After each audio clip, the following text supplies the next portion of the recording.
So నిన్న చూసాము దేవుడే మన పోషకుడు. సో ఏలియాను ఎలా పోషించాడు, ఆ సారపెత్తు నగరంలో ఒక స్త్రీకి లేకున్నప్పుడు ఎలాగా ప్రొవైడ్ చేశాడు, అలాగే అబ్రహామును కూడా కరువులో కూడా ఎలాగా పోషించాడో మనందరం చూసుకున్నాము. సో ఇవన్నీ బైబిల్లో ఉన్న వచనాలు కాదు. నువ్వు నమ్మినప్పుడు, నువ్వు విశ్వసించినప్పుడు నీ జీవితంలో కూడా ఇగో ఇలాంటి కార్యాలు జరుగుతాయి, ఇలాంటి అద్భుతాలు జరుగుతాయి. అందుకే బైబిల్ని నువ్వు ఒకటే నమ్మాలి, అది నిన్న నేడు నిరంతరము ఏకరీతిగా ఉన్న పుస్తకం అని నమ్మాలి.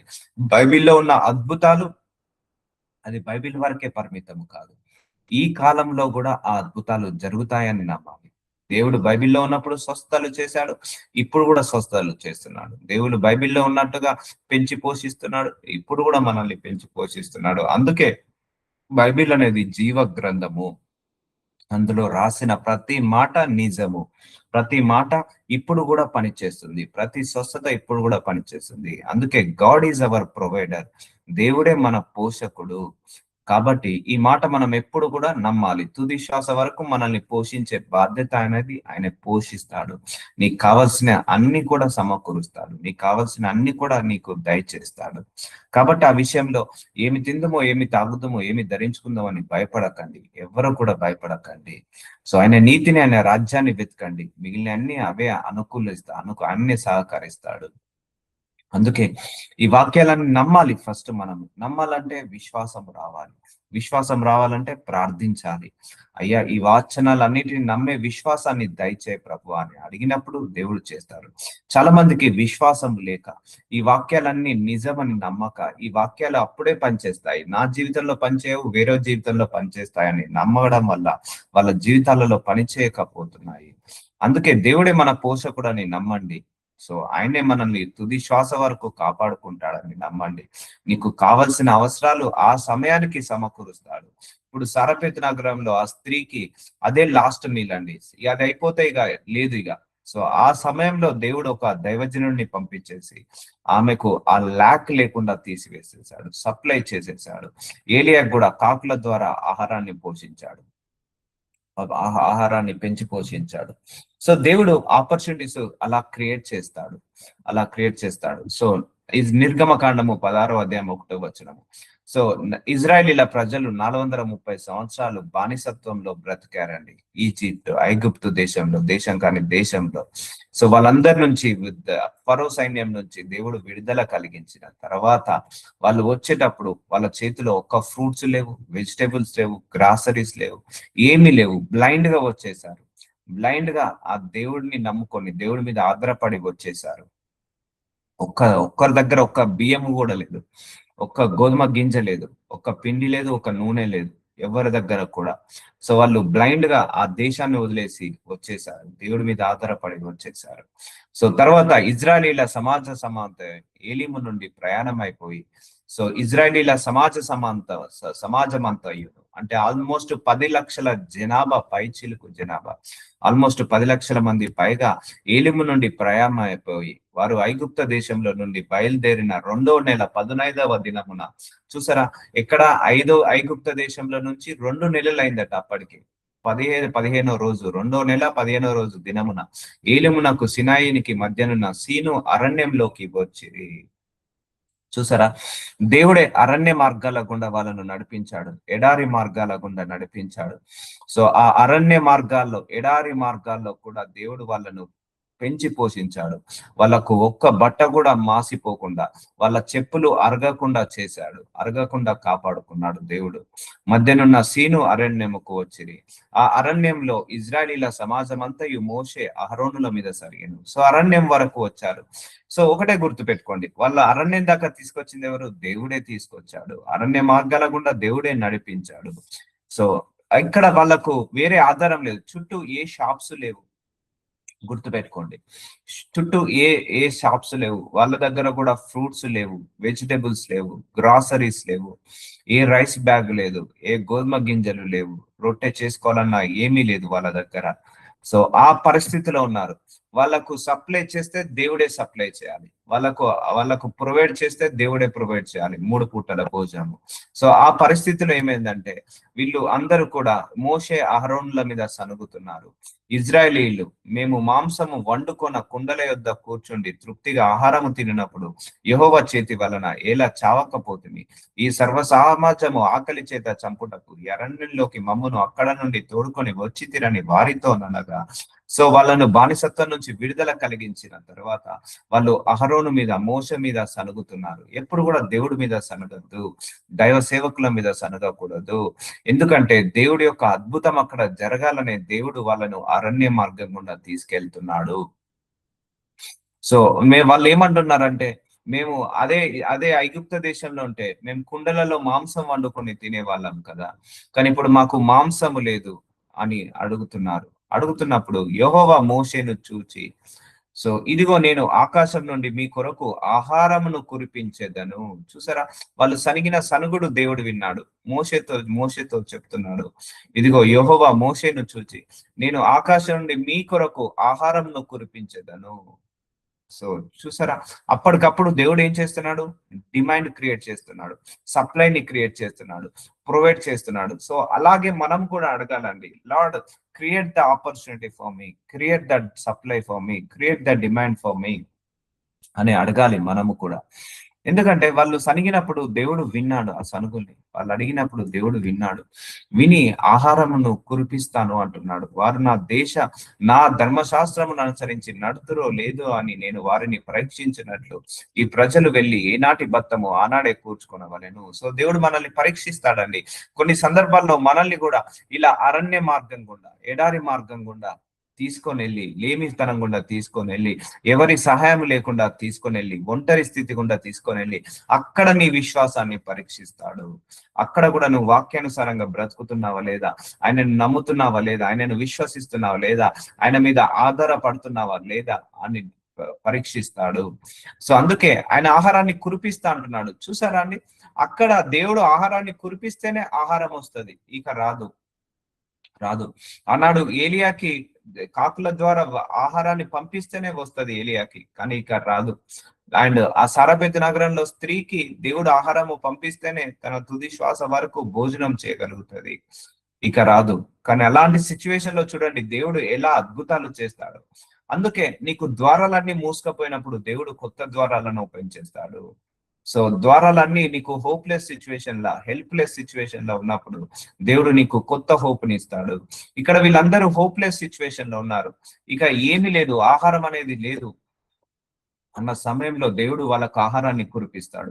సో అర్థమవుతుందా అండి, నేను చెప్పే వాక్యం ఏంటంటే అప్పటికప్పుడు దేవుడు ఏదైనా అద్భుతం చేస్తాడు, ఎలాగైనా మిరాకిల్ చేస్తాడు. ఇక్కడ ఆహారాన్ని వర్షాన్ని కురిపించినట్టు మీకు ఆహారాన్ని కురిపిస్తాను అంటున్నాడు. యెహోవా మీద మీరు సనిగిన సనుగులను ఆయన వినుచున్నాడు. ఎప్పుడు కూడా దేవుడి మీద సనగకూడదండి. సో నీకు పరిస్థితి బాగాలేకపోతే దేవుడి మీద ఆధారపడు, దేవుడిని ప్రార్థించుకో, సనగద్దు, ప్రార్థించుకొని నువ్వు బోధించు, తీసుకొచ్చుకో నీకు రావాల్సిన ఆశీర్వాదము. ఉదయంన మీరు యెహోవా మహిమను చూచెదరు, మేము ఏ పాటి వారము, మా మీద సనుగునేలా అనిరి. చూసారా, సో దేవుడే ప్రొవైడ్ చేస్తాడు, సనగద్దు ఎప్పుడు కూడా. దేవుడు కొన్ని సందర్భాల్లో ఒంటరి సిచ్యువేషన్ గుండా, అరణ్య మార్గం గుండా, ఎడారి మార్గంల గుండా తీసుకెళ్తున్నప్పుడు దేవుడి మీద అలగద్దు, దేవుడి మీద సనగద్దు. దేవుడు మన విశ్వాసాన్ని పరీక్షిస్తుంటా అంటాడు అలా. సో ఆయన యొక్క ప్రత్యక్షత కూడా జరగాలని అలా జరుగుతుంటది. సో ఇప్పుడు మనందరం కూడా ఆయన మీద ఆధారపడాలి. ఇప్పుడు ఇజ్రాయేల్ ప్రజలకు ఆహారం ఎవరిస్తారు, దేవుడు తప్పించి ఇక ఎవరు ఇచ్చే వాళ్ళు లేరు. కాబట్టి వాళ్ళు ఆధారపడాల్సింది ఎవరు, దేవుడి మీదనే. అందుకే దేవుడు వాళ్ళను ఆ అరణ్య మార్గాల గుండా తీసుకొని వెళ్ళి వాళ్ళందరూ కూడా ఆయన మీద ఆధారపడేలాగా చేశాడు. సో సనుగులేలా అనుగురి. మరియు మోసే మీరు తినుటకై సాయంకాలంన మాంసమును, చూసారా, మీరు తినడానికి సాయంకాలంన మాంసమును ఉదయమున చాలినంత ఆహారంను యెహోవా మీకు ఇయ్యుగాను. మీరు ఆయన మీద మీ సనుగులను యెహోవాయే వినుచుండగాను మేము ఏ పాటి వారము, మీ సనుగులతో యెహోవా మీదనే కానీ మా మీద కాదనేను. చూసారా, ఇక్కడ మోషే అహరోను అంటున్నారు, మీరు సనుగుతున్నారు మా మీద కాదు, మీరు దేవుడి మీద సనుగుతున్నారు. సో సనగద్దమ్మా, దేవుడి మీద ఎప్పుడు కూడా అలగద్దు, సనగద్దు. ఆయనకు ఇప్పటి వరకు ఎన్నో మేలులు చేశావు ప్రభు, థ్యాంక్స్ ప్రభు, ఈ మేలును కూడా చెయ్యని అడగాలి. సో ఇప్పటి వరకు ఎన్నో అద్భుతాలు ఆశ్చర్యమైన కార్యాలు చేశావు, నేను నిన్ను నమ్ముతున్నాను, ఇది కూడా చేయి ప్రభు అని అడగాలి. సో దేవుడు మన పోషకుడు అనడానికి ఇగో ఇదో బెస్ట్ ఎగ్జాంపుల్. వాళ్ళ దగ్గర ఏమైనా ఉన్నదండి? వాళ్ళ ఐగుప్తు నుంచి బయటకు వచ్చినప్పుడు ఏమీ లేదు వాళ్ళ దగ్గర. 40 సంవత్సరాలు వాళ్ళను తినిపించాడు, 40 సంవత్సరాలు వాళ్ళను పోషించాడు. ఈవెన్ అనారోగ్య ఈవెన్ అనారోగ్య సమస్యలు కూడా వెళ్ళినా కూడా వాళ్ళను కాపాడుకున్నాడు. అరణ్య మార్గంలో గుండా వెళ్ళిన వాళ్ళను కాపాడుకున్నాడు, ఎడారి మార్గాల గుండా వెళ్ళిన ఆయన కాపాడుకుంటాడు. ఒకటే గుర్తుపెట్టుకోండి, ఈ రోజు నీ సిచ్యువేషన్ అయినా నా సిచ్యువేషన్ అయినా, అరణ్య మార్గాల గుండా వెళ్ళిన, ఎడారి మార్గాల గుండా వెళ్ళిన ఆయన మనల్ని కూడా కాపాడుకుంటాడు, మనందరినీ కూడా పెంచుకుంటాడు, పోషించుకుంటాడు. ఎందుకంటే అలా తీసుకెళ్తున్నది దేవుడే, యెహోవా మీదనే గాని మా మీద కాదనెను. అంతటా మోషే అహరోనుతో, యెహోవా సన్నిధికి సమీపించుడి, ఆయన మీ సనుగులను విననని నీవు ఇజ్రాయిల్ సర్వ సమాజంతో చెప్పుమనెను. సో చూసారా, మనం మాట్లాడే ప్రతి మాట మనకు దేవుడికి వినపడుతుందండి. అందుకే కష్టాలు ఉన్నప్పుడు చాలా మంది అవిశ్వాసపు మాటలు మాట్లాడతారు. సో కష్టంలో ఉన్నప్పుడు, బాధలో ఉన్నప్పుడు అల్ప విశ్వాసపు మాటలు, అవిశ్వాసపు మాటలు, దేవుడికి వ్యతిరేకమైన మాటలు మాట్లాడుతున్నారు. అది నోటితో మనం పాపం చేసిన వాళ్ళం అవుతాము. దేవుడు ఎప్పుడు కూడా అన్యాయస్తుడు కాదు, దేవుడు ఎప్పుడు కూడా మోసగాడు కాదు, దేవుడు ఎప్పుడు కూడా మనల్ని వదిలేసే దేవుడు కాదు, వదిలించుకునే దేవుడు కాదు. సో నీ విశ్వాసాన్ని పరీక్షించడానికే కొన్ని సందర్భాలలో అలా తీసుకెళ్తున్నప్పుడు దేవుడి మీద సనగద్దు, ఎవరు కూడా సనగకండి దేవుడి మీద. అది దేవుడికి విరోధంగా పాపం చేసినట్టు. ఇజ్రాయిల్ సనిగి వీళ్ళు ఆశీర్వాదాన్ని పోగొట్టుకున్నారు, సనిగి వీళ్ళు స్వస్థతను పోగొట్టుకున్నారు. సో వాళ్ళు అడగాల్సిండే, అయ్యా ప్రభువా, మీరే మమ్మల్ని లోకం నుంచి తీసుకొచ్చారు, ఐగుప్తు నుంచి ఈ లోకంలోకి తీసుకొచ్చారు, ఈ దేశానికి తీసుకొచ్చారు, మాకు కావలసిన ఆహారాన్ని పెంచు ప్రభు, ఇవ్వు ప్రభువా అని అడగాల్సిండే. వాళ్ళు అడగక వాళ్ళు దేవుడి మీద సనగ మొదలు పెట్టారు. మీరు కూడా అడగండి దేవుడిని, మీరు ఏది కావాలో అది అడుగుతూనే ఉండండి, అడుగుతూనే ఉండండి, దేవుడు ఇస్తాడు, తప్పకుండా ఇస్తాడు. సో స్వస్థత కావాలా, స్వస్థతను అడగండి, విడుదల కావాలా, విడుదలను అడగండి, ధనము కావాలా, ధనాన్ని అడగండి, లేకపోతే ఫైనాన్షియల్ ప్రాబ్లం, అప్పులు పోవాలని అడగండి. కానీ దేవుడి మీద సనగకండి. సో సనుగుతే దేవుడి యొక్క ఆశీర్వాదాన్ని పొందుకోలేము, సనుగుతే దేవుడి యొక్క ప్రత్యక్షతను పొందుకోలేము. అందుకే అల్ప విశ్వాసపు మాటలు మాట్లాడద్దు, అవిశ్వాసపు మాటలు మాట్లాడద్దు, దేవుడి మీద వ్యతిరేకతగా, దేవుడి మీద నెగిటివ్ గా మనము మాట్లాడద్దు. ఇవన్నీ కూడా మన ఆశీర్వాదాలను బ్లాక్ చేస్తాయి, ఆపివేస్తాయి. సో అట్లు అహరోను ఇజ్రాయిల్ సమాజంతో మాట్లాడుచుండగా వారు అరణ్యం వైపు చూచిరి. అప్పుడు యెహోవా మహిమ ఆ మేఘంలో వారికి కనబడేను. సో వాళ్ళు అరణ్యం వైపు చూసినప్పుడట దేవుడి యొక్క మహిమ ఆ మేఘంలో వాళ్ళకు కనపడ్డదట. అప్పుడు యెహోవా మోషేతో ఇట్లా, నేను ఇజ్రాయిల్ సనుగులను వింటిని. చూసారా, ఐ డోంట్ నో, దేవుడు ఇన్నిసార్లు ఈరోజు ఇంతమంది అని అంటున్నారు. మనం కూడా ఎన్నోసార్లు సనిగి ఉంటాము కదా, ఎన్నోసార్లు మనం కూడా దేవుడి మీద వ్యతిరేకంగా తిరగబడి ఉంటాం కదా. అందుకే we should stop doing that. వస్తాయి విశ్వాస పోరాటం అన్నాక ఎన్నో శ్రమలు, ఎన్నో పోరాటాలు, ఎన్నో అరణ్య మార్గాలు, ఎన్నో ఎడారి మార్గాల గుండా దేవుడు తీసుకెళ్తాడు. ఈవెన్ నన్ను తీసుకెళ్తాడు, మిమ్మల్ని తీసుకెళ్తాడు. ఆ సమయంలో నువ్వు ఎంతవరకు దేవుడి మీద ఆధారపడుతున్నావు, ఎంతవరకు దేవుడి మీద నిలకడగా ఉంటున్నావు, ఎంతవరకు దేవుడి మీద విశ్వాసంలో ఉంటున్నావు, ఎంతవరకు దేవుడి మీద ప్రేస్ చేస్తున్నావు, ఆ కష్టాల్లో కూడా నువ్వు దేవుణ్ణి ప్రేస్ చేస్తున్నావా, ఆ కష్టాల్లో కూడా దేవుణ్ణి స్తుతిస్తున్నావా, ఆరాధిస్తున్నావా అనేది చూస్తాడు. ప్రార్థన ఆగద్దమ్మా, ఒకటే గుర్తుపెట్టుకోండి, దేవుణ్ణి అడగడము ఆపద్దు. పరిస్థితి ఎంత దిగజారిపోయినా కూడా దేవుణ్ణి ప్రార్థించడం మాత్రం ఆపద్దు. ఆయనను స్వస్థత ఇవ్వమని అడగడం మాత్రం ఆపద్దు. తనను పెంచి పోషించమని మాత్రం అడగడం మాత్రం ఆపద్దు. కంటిన్యూస్ గా ప్రార్థిస్తూనే ఉండండి, కానీ సనగద్దు దేవుడి మీద. ఈ సనుగుడు అనే దాని వల్ల దేవుడి మీద అవిశ్వాసము పెరుగుతుంది, అల్ప విశ్వాసము పెరుగుతుంది. నీవు సాయంకాలమున మీరు మాంసము తిందురు. చూసారా, అప్పటికప్పుడు వాళ్ళకు మాంసం కావాలని, తినాలని తృప్తిగా ఆశ కలిగింది. ఆశపడ్డ ప్రాణాన్ని తృప్తిపరుస్తాడు. సో మేము అదే ఐగుప్త దేశంలో ఉండి ఉంటే, మాకు అదే ఐగుప్త దేశంలో ఉండి ఉంటే మేము మాంసం తినే వాళ్ళం కదా అని కంప్లైంట్ చేశారు వాళ్ళు. కంప్లైంట్ చేయకుండా అడగాల్సి ఉండే. సో వాళ్ళు ఏమంటున్నారు, అది దేవుడు విన్నాడు. సో దేవుడు కనికరం గల దేవుడు, వాళ్ళ మాటలు పట్టించుకోకుండా సరే వీళ్ళకు మాంసం కదా, మాంసము క్రియేట్ చేస్తున్నాను. చూసారా అండి, this is the provider, hour God is the provider, hour God is the supplier. ఆ సమయానికి ఎలాగైనా ప్రొవైడ్ చేస్తాడు, ఆ సమయానికి ఎలాగైనా సప్లై చేస్తాడు. ఎందుకంటే వాళ్ళను పిలుచుకున్న దేవుడు నమ్మదగిన దేవుడు. ఇప్పుడు వాళ్ళను ఎక్కడి నుంచి తీసుకొచ్చాడు, ఐగుప్తుల నుంచి తీసుకొచ్చాడు దేవుడు.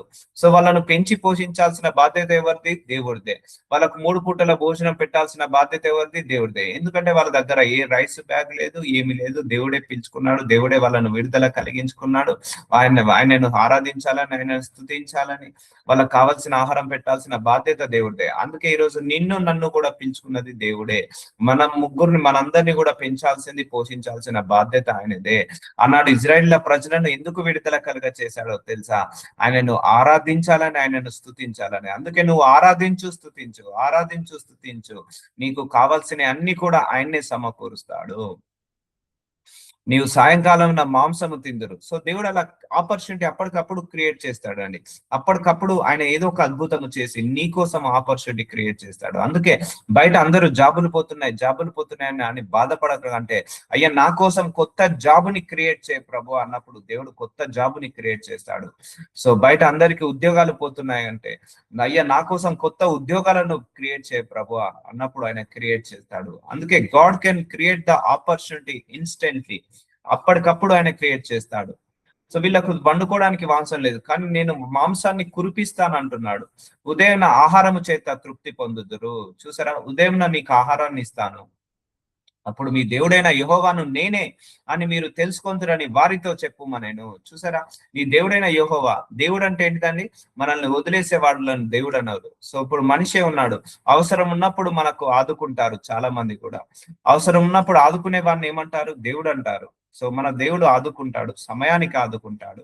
ఎందుకంటే ఆయనే దేవుడు కాబట్టి, మనందరికీ దేవుడు ఆయనే కాబట్టి ఆయన్నే ఆదుకుంటాడు, ఆయనే మనల్ని పెంచుతాడు, ఆయనే మనల్ని పోషిస్తాడు.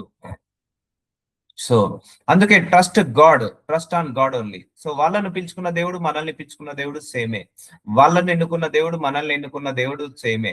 సో వాళ్ళను పెంచి పోషించిన దేవుడు, మనల్ని పెంచి పోషించే దేవుడు ఆయనే. ఆయనే మన పోషకుడు, ఆయనే మన రక్షకుడు. ఎందుకంటే వాళ్ళకు దేవుడైన యెహోవా, వాళ్ళకు మనకు కూడా దేవుడైన యెహోవా, మనకు కూడా దేవుడైన యెహోవానే. సో అర్థమవుతుందా అండి? సో అందుకే డిపెండ్ ఆన్ గాడ్. నీకు ఇంట్లో లేమితనం ఉంది, నాకు అర్థమవుతుంది. నువ్వు డిపెండ్ గా దేవుడి మీద, నాకు ఎలాగైనా కూడా ఇది పెంచి పోషించు, నాకు ఎలాగైనా కూడా నా ఇంట్లో ఇది లేమితనం ఉండొద్దు అని బలంగా అడగండి, ఘనంగా అడగండి. నీ శక్తి కాదు, నీ సామర్థ్యం కాదు, నీ అర్హత కాదు, దేవుడి యొక్క కృప వల్ల పొందుకుంటాము. సో అక్కడ ఏమంటున్నాడు, మీరు మాంసం తింటారు, మీ ఉదయం నా ఆహారం తృప్తి పోర్చుతారు. ఎట్లా, ఆడ గిన్నెలు లేవు వాళ్ళకు మరి వండుకోవడానికి, కట్టెలు లేవు వండుకోవడానికి, గ్యాస్ లేవు వండుకోవడానికి, నీళ్లు లేవు వండుకోవడానికి, బియ్యము లేవు వండుకోవడానికి, కూరగాయలు లేవు కోసుకోవడానికి, కూరగాయలు కోయడానికి కత్తి కూడా లేదు వాళ్ళకు. మరి వాళ్ళకి ఎలా వస్తుంది మాంసము, ఎలా వస్తుంది ఆహారం? చూసారా, God will provide such kind of things. So కాగా సాయంకాలమున పూరెడులు వచ్చి వారి పాలెమును కప్పెను, ఉదయమున మంచు వారి పాలెము చుట్టూ పడి ఉండెను. మోషే, ఇది తినుటకు యెహోవా మీకు ఇచ్చిన ఆహారము. చూసారా, అప్పటికప్పుడు ఆహారాన్ని కురిపిస్తున్నాడు దేవుడు. So God is the provider, God is the supplier. So ఎందుకంటే దేవుడే వాళ్ళని పిలుచుకున్నాడు కాబట్టి వదిలిపెట్టాడు. ఇప్పుడు దేవుడు పిలుచుకొని వాళ్ళని ఉపవాసం పడుకోబెడతాడా అండి? దేవుడు పిలుచుకొని వాళ్ళని ఉపవాసం పడుకోబెడతాడా? ఉపవాసం ఉంచుతాడా? ఉంచాడు కదా. సో అలాగే నిన్ను కూడా పిలుచుకున్నది దేవుడే. నిన్ను కూడా ఉపవాసం పడుకోబెట్టాడు, ఉపవాసంతో ఉంచాడు. నీకు 3 పూటల భోజనాన్ని ఇచ్చి తృప్తి పరుస్తాడు. మీకు ఇచ్చిన ఆహారము యెహోవా ఆజ్ఞాపించినదేనగా ప్రతివాడు తన వారి భోజనముకు, ప్రతివాడు తన కుటుంబంలోని తలకు ఒక్కొక్క ఓమెరు చొప్పున దాన్ని కూర్చుకొనవలెను. ఒక్కొక్కడు తన గుడారంలో ఉన్న వారి కొరకు కూర్చుకొనవలెను. దేవుడు కురిపించాడు. మీకు మీ కుటుంబానికి ఎంతైతే ఆహారం కావాలో అది తీసుకోండి, అదన్నీ సమకూర్చుకోండి, అవంతా కూడా సేవింగ్ లో పెట్టుకోండి అని చెప్పాడు మోషే. సో అందుకే నీకు నీ కుటుంబానికి కావాల్సిన ఆహారాన్ని దేవుడు ఇస్తాడు. నీ కుటుంబానికి కావాల్సిన స్కూల్ ఫీజులు దేవుడు ఇస్తాడు, కాలేజ్ ఫీజులు దేవుడు ఇస్తాడు, నీకు నీ కుటుంబానికి కావలసిన పోషణ దేవుడు ఇస్తాడు. అందుకే everybody should depend on God only. అర్థమవుతుందా అండి? సో ఇప్పుడు వీళ్ళకు దేవుడు తప్పించి ఇక ఎవరు లేరు అక్కడ ఆహారం పెట్టడానికి. దేవుడు తప్పించి ఎవరు లేరు ఆహారం పెట్టడానికి. సో దేవుడు ఇలాంటి అద్భుతాలు చేయాలనే నిన్ను ఒంటరి గుండంగా తీసుకెళ్తాడు.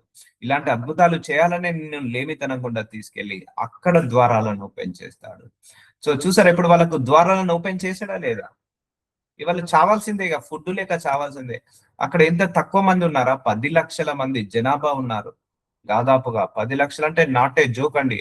ఒక పెద్ద ఒక స్టేట్, ఒక కంట్రీ తయారు చేయొచ్చు. 10 లక్షలతో ఒక దేశాన్ని తయారు చేయొచ్చు. ఒక దేశాన్ని తయారు చేయొచ్చు. అంతమందికి ఆయన పెంచి పోషించాడు అప్పటికప్పుడు. అందుకే God is the super natural provider అండి. సూపర్ న్యాచురల్ గా ప్రొవైడ్ అవుతుంది, సూపర్ న్యాచురల్ గా సప్లై అవుతుంది, సూపర్ న్యాచురల్ గా డివైన్ అవుతుంది. సో ఇవన్నీ మనకు తెలియకు, మనం నమ్మలేదు ఇప్పటి వరకు కూడా. సో కానీ దేవుడు ఈరోజు మీ అందరితో మాట్లాడుతున్నాడు కదా. సో మీరు అలా సూపర్ న్యాచురల్ గా వెళ్ళాలి. దేవుడి మీద ఆధారపడండి, దేవుడి మీద నమ్మకం పెట్టుకోండి, దేవుడి మీద విశ్వాసం ఉంచండి. దేవుడు ఎలాగో అలాగా నీకు ఏదో ఒక ఆపర్చునిటీ క్రియేట్ చేస్తాడు. ఎలాగో అలాగా నీకు ఆయన ఏ ద్వారం ఓపెన్ చేస్తాడో మనకు తెలియదు, ఏ విధంగా ఓపెన్ చేస్తాడో తెలియదు, ఎవరిని పంపిస్తాడో మనకు తెలియదు. సో ఆ రోజు ఆకాశం నుంచి ఆహారం కురిపించిన దేవుడు ఈ రోజు నీకు కూడా ఆకాశం నుంచి ఆశీర్వాదాలను కుమ్మరిస్తాడు. అందుకే అపనమ్మకాన్ని తీసివేయండి, అల్ప విశ్వాసాన్ని తీసివేయండి, అవిశ్వాసాన్ని తీసివేయండి. అయ్యా, ఈ విశ్వాస పోరాటాల్లో వస్తుంటాయి ఎన్నో ఇరుకులు, ఎన్నో ఇబ్బందులు, ఎన్నో శ్రమలు, ఎన్నో పోరాటాలు వస్తుంటాయి. అవన్నీ దేవుడి మీద ఆనుకునేలాగా చేయాలి, కానీ దేవుడి మీద సనుక్కునేలాగా చేయకూడదు. దేవుడి మీద విశ్వాసం పెరగాలి. నీ ప్రతి కష్టం వెనకాల దేవుడి యొక్క విశ్వాసాన్ని పెంచుకోవాలి. నీ విశ్వాసానికి వచ్చే పరీక్షలు ఇవన్నీ కూడా. సో అందుకే కొన్నిసార్లు మనల్ని మరణ అంచుల వరకు తీసుకెళ్తాడు, కొన్నిసార్లు ఎడారి మార్గాల గుండా తీసుకెళ్తాడు, అరణ్య మార్గాల గుండా తీసుకెళ్తాడు, సముద్రంలో నడి ఒడ్డులాగా తీసుకెళ్తాడు, లేకపోతే ఒక కొండ శిఖరం మీద చివరి అంచు వరకు తీసుకెళ్లి అక్కడ నీ విశ్వాసాన్ని పరీక్షిస్తాడు. అక్కడ నీకు ద్వారాలను ఓపెన్ చేస్తాడు. ఎందుకంటే నేను ఇలాంటి కార్యాలు కూడా చేయగలుగుతానని నమ్మాలి కదా. అర్థమవుతుందా అండి? ఆకాశం నుంచి ఆహారం కురవడం ఏంటిదండి? ఆకాశం నుంచి ఆహారము 3 పూటలు, అలా ఎన్ని సంవత్సరాలు? 1 సంవత్సరం కాదు, 2 సంవత్సరాలు కాదు, 40 సంవత్సరాలు ఒక్కడు కూడా పస్తులు ఉండలేదు అక్కడ. ఎవరి డ్రెస్ కూడా మాయం కాలేదు, మార్చిపోలేదు. ఒక్క డ్రెస్ మనం అంటే 1 రోజు వేసుకోగలుగుతాం, 2 రోజులు వేసుకోగలుగుతాం. వాళ్ళు 40 సంవత్సరాలు ఒకటే డ్రెస్ మీద ఉన్నారు, అయినా వాళ్ళకు అలాంటి ప్రాబ్లం రాకుండా చూసుకున్నాడు. ఒక్కటే చెప్పు, 40 సంవత్సరాలు అరణ్య మార్గం గుండా, ఎడమార్గం గుండా వెళ్ళినప్పుడు చెప్పులు కూడా అరగలేదు వాళ్ళకు, ఒకటే చెప్పుతో ఉన్నారు. So God can do such things, because ఇప్పుడు మన అందరికి టెక్నాలజీ మీద నమ్మకం ఎక్కువ, సైన్స్ మీద నమ్మకం ఎక్కువ, మెడికల్స్ మీద నమ్మకం ఎక్కువ, లేకపోతే ఇంకా మనుషుల మీద నమ్మకం ఎక్కువ. దాని వల్ల మనం దేవుడిని నమ్మలేకపోతున్నాము, దేవుడి యొక్క క్రియలను నమ్మలేకపోతున్నాము. సో అలా అని దేవుడు వదిలేశాడా? వదిలేడు మనల్ని.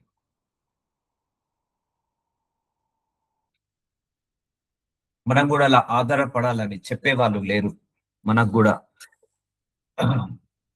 తర్వాత తర్వాత ఇజ్రాయిల్ సర్వ సమాజము యెహోవా మాట చొప్పున తన ప్రయాణంలో సీను అరణ్యం నుండి ప్రయాణం అయిపోయి, సో చూసారా, అరణ్య మార్గం నుంచి ప్రయాణం అయిపోయి అరణ్య మార్గంలో వాళ్ళకు దేవుడు ఏం చేశాడు? 3 పూటల భోజనాన్ని పెట్టి పెంచి పోషించాడు. దీములో దిగిరి ప్రజలు తమకు త్రాగడానికి నీళ్లు లేనందున. సో ఇప్పటి వరకు ఆహారం లేదు. సో దేవుడు ఏం చేశాడు? అప్పటికప్పుడు ఆహారాన్ని సృష్టించాడు. ఇప్పుడు ఇక్కడ వేరే దేశానికి వెళ్ళారు, అక్కడ నీళ్లు లేవు, అది ఎడారి మార్గం. చూసారా, ఇంతకుముందు అరణ్య మార్గం గుండా తీసుకెళ్లింది ఎవరు? దేవుడే. ఇప్పుడు ఎడారి మార్గం గుండా తీసుకెళ్లేది ఎవరు? దేవుడే. మోషేతో వాదించుచు త్రాగుటకు మాకు నీళ్ళిమ్మని అడగగా, మోషే మీరు నాతో వాదింపనేలా, యెహోవాను శోధింపనేలా అని వారితో చెప్పాను. మళ్ళా మోషేను సనుగుతున్నారు, దేవుడి మీద సనుగుతున్నారు. సో ఇంతకుముందు ఆహారం లేదని సనిగారు, ఇప్పుడేమో నీళ్లు లేవని సనుగుతున్నారు. So their mind set is stubborn mind set, మెడ వంచని తరము, దేవుణ్ణి తెలుసుకోలేని తరము. దేవుడు కూడా మన జీవితంలో ఎన్నో మేలులు చేస్తాడండి. ఆ చేసిన మేలును బట్టి మనం దేవుణ్ణి ఆరాధించాము, స్తుతించాము. ఏదో ఒక చిన్న ల్యాక్ను బట్టి దేవుణ్ణి కంప్లైంట్ చేస్తాము. సో అలా ఉండకూడదు. సో వాళ్ళకి ఆహారం పెట్టినప్పుడు వాళ్ళు దేవుణ్ణి ఆరాధించలేదు, స్తుతించలేదు. కానీ ఇప్పుడు ఆహారం పెట్టిన తర్వాత వాళ్ళు దేవుడికి థ్యాంక్స్ చెప్పకుండా నీళ్లు లేవని కంప్లైంట్ చేస్తున్నారు.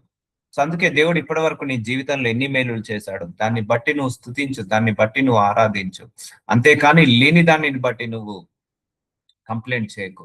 సో ఇప్పుడు వాళ్ళు మళ్ళీ కంప్లైంట్ చేస్తున్నారు నీళ్లు లేవని. అక్కడ ప్రజలు నీళ్లు లేక దప్పికొని, సో నీళ్లు లేవు ఎందుకంటే అది ఒక ఎడారి అండి, ఎడారిలో నీళ్లు లేవు. దప్పుకొని మోషే మీద సనుగుచు, ఇందెందుకు మమ్మను మా పిల్లను మా పశువులను దప్పి చేత చంపుటకు ఐగుప్తుల నుండి ఇక్కడికి తీసుకొని వచ్చి తిరనేరి. సో అక్కడ వాళ్ళ 10 లక్షల మంది జనాభాకు, వాళ్ళ పశువులకు, వాళ్ళ పిల్లలకు, వాళ్ళ భార్యలకు, భర్తలకు ఎవరికి కూడా ఒక్క చుక్క నీరు లేదు తాగడానికి. గుర్తు పెట్టుకోండి, అక్కడ ఒక్క చుక్క నీరు లేదు. సో వాళ్ళు ఏమంటున్నారు, మమ్మల్ని ఈ నీళ్ళ లేకుండా ప్రదేశానికి తీసుకొచ్చాం, మమ్మల్ని చంపడానిక, అక్కడే ఉంటే మాకు నీళ్ళు వచ్చేది కదా అని అనుకోవచ్చు. ఇక్కడికి తీసుకొని వచ్చి తిరనిరి. అప్పుడు మోషే యెహోవాకు మొరపెట్టుచు, ఈ ప్రజలు నేనేమి చేయదును, కొంతసేపటికి నన్ను రాళ్లతో కొట్టి చంపుతున్నా నేను. సో వాళ్ళందరూ కూడా మోషే మీద ఫైర్ అవుతున్నారు. సో అప్పుడు యెహోవా, నీవు ఇజ్రాయిల్ల పెద్దలలో కొందరిని తీసుకొని ప్రజలకు ముందుగా పొమ్ము, నీవు నదిని కొట్టిన నీ కర్రను చేత పట్టుకొని పొమ్ము. చూసారా, నదిని కొట్టిన నీ చేతి కర్రను పట్టుకొని పొమ్ము. ఇదిగో అక్కడ హెరేబులోని బండ మీద నేను నీకు ఎదురుగా నిలిచేదను, నీవు ఆ బండ మీద కొట్టగా ప్రజలు తాగుటకు దానిలో నుండి నీళ్లు బయలుదేరునని. చూసారా, God is our super natural provider, God is you're super natural supplier. అక్కడ నీళ్లు లేవు, ఎడారి మార్గము. సో ఇంతకుముందు ఆహారం లేదు, అరణ్య మార్గము. అప్పటికప్పుడు దేవుడు ఆహారాన్ని సృష్టించాడు, వాళ్ళను పెంచి పోషించాడు.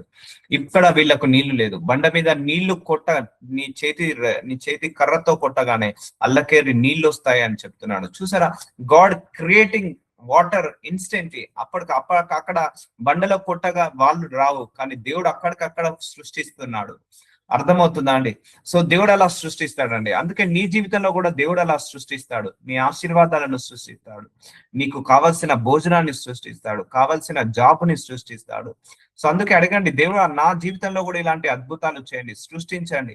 నాకు, నా కుటుంబానికి నీళ్లు తక్కువ కావద్దు, ఆహారము తక్కువ కావద్దు, భోజన పదార్థాలు తక్కువ కావద్దు అని అడగండి. త్రాగుటకు దానిలో నుండి నీళ్లు బయలుదేరునని మోషేతో సెలవీయగా మోషే ఇజ్రాయేలీల పెద్దల కన్నుల ఎదుట అట్లు చేసెను. సో అర్థమవుతుందా? గాడ్ ఇన్స్టెంట్ గా క్రియేట్ చేస్తున్నాడు. వాటర్ లేకపోతే వాటర్ ని, ఫుడ్ లేకపోతే ఫుడ్ ని, నీకు ధనం లేకపోతే ధనాన్ని అలా ఇన్స్టెంట్ గా క్రియేట్ చేస్తాడు. సో అందుకే దేవుడు బేసిక్ నీడ్స్ ఎప్పుడు కూడా లోటు చేయనియాడు. అప్పుడు ఇజ్రాయిలు చేసిన వాదనమును బట్టి యెహోవా మన మధ్య ఉన్నాడో లేడో అని వారు యెహోవాను శోధించుటను బట్టి అతడు ఆ చోటికి మస్సా అని, మెరీబు అని పేర్లు పెట్టాను. సో దేవుని ఎప్పుడు కూడా పరీక్షించద్దు, దేవుడి మీద ఎప్పుడు కూడా డౌట్ పడద్దు. దేవుడు ఆ సమయానికి ఎలాగైనా కూడా నీకు ఏదో ఒక సహాయాన్ని, నీకు కావాల్సిన సహాయాన్ని ఎవరో ఒకరి ద్వారా అందిస్తాడు. దేవుడు నిన్ను పరీక్షించాలి, కానీ నువ్వు దేవుణ్ణి పరీక్షించద్దు. నువ్వు దేవుడి మీద అనుమానం పెట్టుకోవద్దు, దేవుడి మీద సనగద్దు, దేవుడి మీద గులుగద్దు, దేవుడి మీద అలగద్దు, దేవుడి మీద నమ్మకాన్ని దయచేయాలి. అందుకే నువ్వు దేవుడి మీద విశ్వాసం ఉన్నప్పుడే ఇవన్నీ చేయగలుగుతావు. అప్పటికప్పుడు నీ ఇంట్లో కూడా ఏదైనా లోటుకుందా అడగండి దేవుణ్ణి, సరగకండి. అయ్యా నా ఇంట్లో ఎప్పుడు కూడా బియ్యము నిండుగా ఉండాలి, నా ఇంట్లో ఫ్రూట్స్, వెజిటబుల్స్, ఆయిల్ బాటిల్స్ ఎప్పుడు కూడా నిండుగా ఉండాలి, ధనము ధాన్యము సమృద్ధిగా ఉండాలి. పలకండి నోటితోటి, అప్పుడే కదా, పలుకుతేనే కదా దేవుడికి వినపడేది. సో దేవుడి మీద చాలా మంది ప్రేయర్ చేయరు, సనుగుతారు. ఇప్పుడు ఇజ్రాయిల్ ప్రజలు, వాళ్ళు ప్రేయర్ చేయడం కంటే సనగడం ఎక్కువ, వాళ్ళది సనగడం ఎక్కువ. అయ్యా ప్రభువా, మీరే కదా మమ్మల్ని తీసుకొచ్చింది, మీరే కదా మమ్మల్ని విడుదల కలిగించింది, మాకు భోజనం ఎలా ప్రభువా, మాకు 3 పూటల భోజనం పెట్టు తండ్రి అని అడిగితే దేవుడు పెట్టకపోయేవాడా? అయ్యా భోజనం పెట్టిన దేవుడవు, నీళ్లు పోసే వాడవు కూడా నీవే కదా నాయన, నీళ్లు పోయాక నీళ్లు పోస్తే బాగుండు కదా, నీళ్ళు ఇవ్వు కదా ప్రభు అన్నప్పుడు నీళ్ళు ఇవ్వకపోవునా? సో అడగక, ప్రార్థించక, నీకొచ్చిన శ్రమలను బట్టి దేవుడి మీద అలుగుతేలా, దేవుడి మీద సనుగుతేలా? సో అడుగుతున్నారా? ఎవరు అడుగుతున్నారు? ఎలా అడుగుతున్నారు? అడగండి దేవుణ్ణి, ప్రార్థించండి దేవుణ్ణి. ప్రార్థించడం వద్దు, కానీ టైంకి మనకు అన్ని సమకూర్చబడాలి. వాళ్ళు అక్కడ ప్రార్థించట్లేదు కానీ వాళ్ళకి ఆహారం కావాలి, ప్రార్థించట్లేదు కానీ నీళ్లు కావాలి, ప్రార్థించట్లేదు కానీ మాంసం కావాలి. కాకపోతే దేవుడి మీద కంప్లైంట్, దేవుడి మీద ఏంటిది సనగడము. సో దేవుడి మీద సనగడం వల్ల రావమ్మా అవన్నీ కూడా. ప్రార్థన దేవుడు కూడా పరీక్షిస్తాడు. ఇప్పుడు వాళ్ళని అరణ్య మార్గం గుండా, ఎడారి మార్గంలో గుండా తీసుకెళ్ళింది దేవుడే, పరీక్షించాల్సిందే. చూసారా అండి, అలా దేవుడు ఎన్నుకున్న తర్వాత దేవుడు మనల్ని కూడా ఇలా పరీక్షిస్తాడు. కొన్నిసార్లు కొన్ని కంఫర్ట్లు తీసేస్తాడు. ఇప్పుడు వాళ్ళు అడుగడుగున దేవుడి మీద ఆధారం, ఇప్పుడు అక్కడ నీళ్లు లేవు, ఎక్కడి నుంచి వస్తాయి మరి? దేవుడు పంపిస్తేనే నీళ్లు, అప్పటికప్పుడు సృష్టిస్తేనే నీళ్లు. వాళ్ళకి ఆహారం లేదు, ఎక్కడి నుంచి వస్తుంది? దేవుడు అప్పటికప్పుడు ఆహారం సృష్టిస్తేనే ఆహారము, లేకపోతే లేదు. సో అలా అని దేవుడు వాళ్ళకు నీళ్లను తక్కువ చేశాడా? నీళ్లను తక్కువ చేయలేదు. ఆహారాన్ని తక్కువ చేశాడా? ఆహారాన్ని తక్కువ చేయలేదు. ఎన్ని సంవత్సరాలు? 40 సంవత్సరాలు. 3 పూటలలో ఒక్క పూట భోజనం కూడా వాళ్ళు లేకుండా ఉపవాసం ఉండలేదు. మళ్ళీ వాళ్ళ దగ్గర ఏవీ లేవు, గ్రాసరీస్ లేవు, ఫ్రూట్స్ లేవు, వెజిటేబుల్స్ లేవు, వాటర్ లేవు, వాటర్ క్యాన్స్ లేవు, ఏవీ లేవు. వాళ్ళు వాళ్ళ పిల్లలకు, వాళ్ళ భార్యకు, వాళ్ళ పశువులకు కూడా దేవుడే పెంచి పోషించాడు. చూసారా, పశువులు కూడా ఉన్నాయి వాళ్ళతో పాటు. సో ఇక్కడ వాక్యంలో ఉన్నది.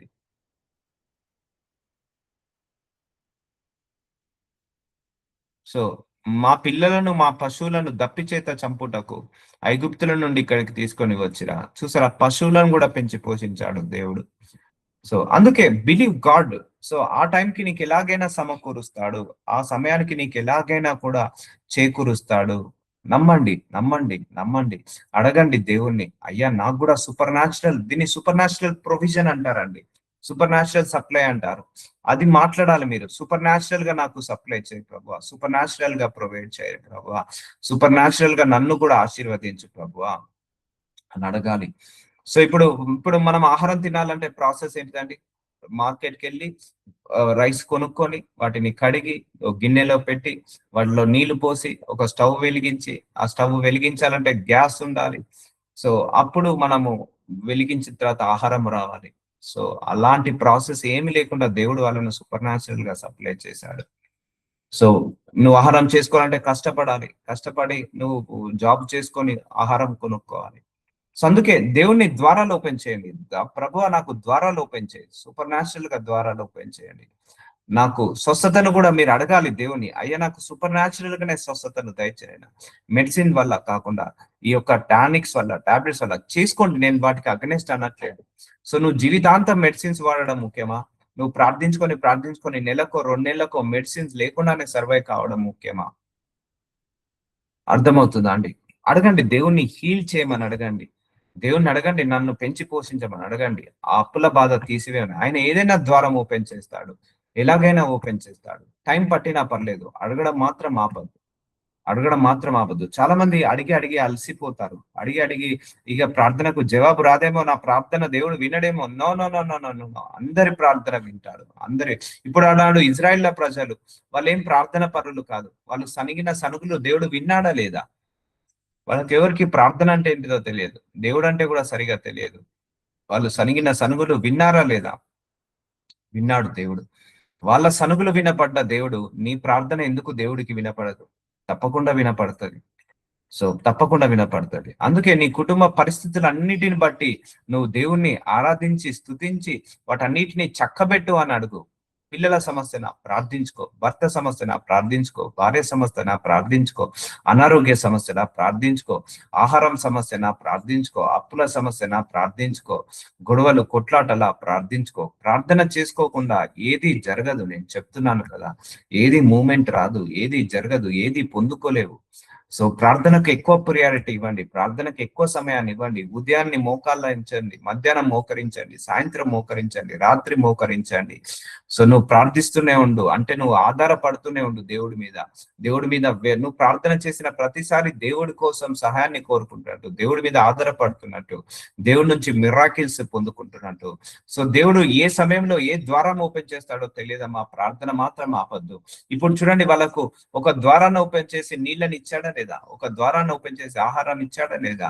ఆ సారపేతు నగరం స్త్రీకి కూడా ఆహారాన్ని ఇచ్చాడా లేదా? అబ్రహాం కూడా కరువులో కూడా ఆశీర్వదించాడా లేదా? అందుకే నీ ఎబిలిటీ, నీ యొక్క స్కిల్, నీ యొక్క టాలెంట్, నీ నీ యొక్క పరిస్థితులను నమ్మినంత వరకు నువ్వు దేవుణ్ణి చూడలేవు, దేవుడి యొక్క ప్రత్యక్షతను చూడలేవు. నీ పరిస్థితులను నమ్మమాక, నీ స్థితులను నమ్మమాక, నీ చుట్టూన్న జరుగుతున్న కార్యాలను నమ్మమాక. అప్పుడు నువ్వు సూపర్ న్యాచురల్ గా నువ్వు పొందుకోలేవు. అందుకే చాలా మందికి నాలో సామర్థ్యం లేదు. అవును, నీలో సామర్థ్యం లేనప్పుడే దేవుడి యొక్క సామర్థ్యం బయటపడుతుంది. ఇప్పుడు వాళ్ళందరికీ కూడా ఫుడ్ లేదు, సామర్థ్యం లేదు, తినే సామర్థ్యం లేదు. అప్పుడే కదా దేవుడు వాళ్ళను కుమ్మరించింది. నీళ్లు తాగే సామర్థ్యం లేదు వాళ్ళ దగ్గర, అప్పుడే కదా దేవుడు వాళ్ళకు నీళ్ళని ఇచ్చింది. సో అందుకే నీ సామర్థ్యము కాదు, దేవుడి యొక్క శక్తి పని చేస్తుంది. నీ సామర్థ్యం కాదు, దేవుడి యొక్క బలము పనిచేస్తుంది, దేవుడి యొక్క ఆశీర్వాదాలు పనిచేస్తాయి, దేవుడి యొక్క మహిమ పనిచేస్తుంది. అందుకే నేను తెలివి కల్లవాణ్ణి, నేను జ్ఞానవంతుణ్ణి, లేకపోతే నేను ఆడదాన్ని, లేకపోతే నాకు ఏది కాదు, అదన్నీ పక్క పెట్టేయండి. అవన్నీ పక్క పెట్టండి, దేవుడి మీద ఆధారపడేయండి. అయ్యా నీవే నా పోషకుడు, నీవే నా రక్షకుడు, నీవే నాకు అన్ని చేయాలి నాయనా, నీవు చేస్తేనే నాకు వస్తుంది నాయనా, నువ్వు చేయకపోతే నాకు ఎవరు చేసేవాళ్ళు లేరు నాయనా. నాకు నా ఇంట్లో ఎప్పుడు కూడా ఏది కూడా తక్కువ కాదు, అది ఎలా చేస్తావో నీ ఇష్టము నాయనా, కానీ నాకైతే ఏ విషయంలో కొదువ ఉండదు, ఏ విషయంలో కొరత ఉండద్దు అని ప్రార్థించండి. అప్పుడు దేవుడు ఏ ద్వారం ఓపెన్ చేస్తాడో, ఏ విధమైన కార్యం చేస్తాడో ఆయనే చూసుకుంటాడు. చూసారా అండి, provider, this is the call provider, super natural provider, super natural supplier. నాకు కూడా చాలా సందర్భాల్లో ఎన్నో ఇరుకులు ఇబ్బందులు వచ్చినప్పుడు దేవుడు ఇలాగే ద్వారాలు ఓపెన్ చేసి ప్రొవైడ్ చేస్తాడు. సో ఆకాశం వైపు కనులెత్తి చూడండి, దేవుడి సహాయం కోసం కనిపెట్టుకుంటూ ఉండండి.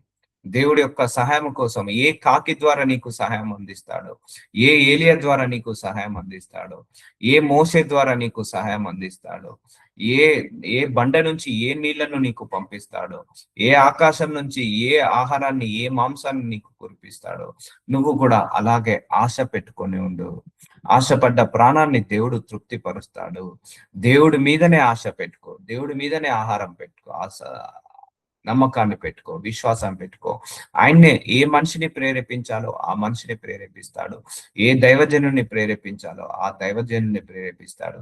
ఎవరి నుంచి నీకు ఆర్థిక సహాయం అందాలో వాళ్ళ నుంచి నీకు ఆర్థిక సహాయాన్ని అందిస్తాడు. అర్థమవుతుందా అండి? So don't worry for anything.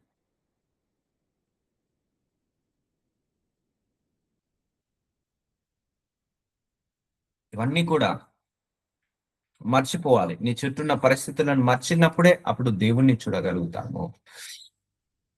So నాకు తెలిసిన కొంతమంది ఉన్నారు, వాళ్ళకు కట్టుకోవడానికి ఇల్లు లేదు కానీ ప్రార్థించుకున్నారు, కానీ టైంకి ఇల్లు కట్టుకోవడానికి కావాల్సిన డబ్బు సమకూర్చబడ్డాయి.